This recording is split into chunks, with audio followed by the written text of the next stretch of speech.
সোমবার জাতিসংঘের সিকিউরিটি কাউন্সিলে আমেরিকার প্রস্তাবিত ইসরায়েল হামাস যুদ্ধবিরতির পক্ষে ভোট দিয়েছে 14টি দেশ।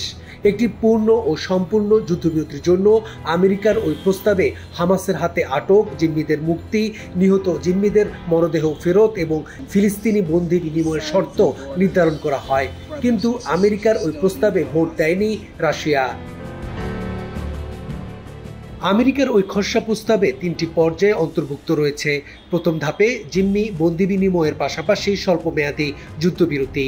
তৃতীয় ধাপে যুদ্ধের কারণে ব্যাপকভাবে ধ্বংস হওয়া গাজার পুনর্গঠন পরিকল্পনা। মার্কিন প্রেসিডেন্ট জো বাইডেন গাজায় স্থায়ীভাবে যুদ্ধবিরতির লক্ষ্যে 3 ধাপের পরিকল্পনায় সম্মত হওয়ার কয়েক সপ্তাহ পর এই প্রস্তাব পাশ হলো। প্রস্তাবটি পাশ হওয়ার পর জাতিসংঘে নিযুক্ত US ambassador Linda Thomas greenfield নিরাপত্তা পরিষদের এই পদক্ষেপের প্রশংসা করে বলেন, আজ আমরা শান্তির পক্ষে ভোট দিয়েছি। Colleagues, today we voted for peace. এই সময় ব্রিটেনের অ্যাম্বাসেডর বারবারা উডওয়ার্ড গাজার পরিস্থিতিকে বিপর্যয়কর হিসেবে বর্ণনা করে বলেছেন, দুর্ভোগ দীর্ঘদিন ধরে চলছে। তিনি বলেন, আমরা সংশ্লিষ্ট সব পক্ষকে এই সুযোগ কাজে লাগিয়ে স্থায়ী শান্তির দিকে এগিয়ে যাওয়ার আহ্বান জানাচ্ছি।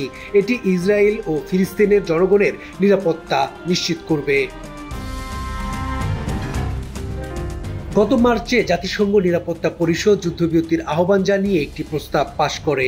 গত বছরের 7 অক্টোবর হামাস ইসরায়েলের দক্ষিণাঞ্চলে হামলা চালালে এই যুদ্ধ শুরু হয়।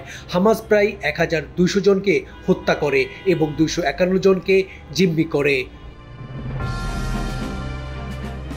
আন্তর্জাতিক গণমাধ্যমগুলো জানিয়েছে, ইসরায়েলের হামলায় গাজায় নিহতের সংখ্যা 37,000 ছাড়িয়ে গেছে, যাদের বেশিরভাগই নারী ও শিশু। তালুকদার বিপ্লব, ঠিকানা নিউজ, ডেস্ক রিপোর্ট।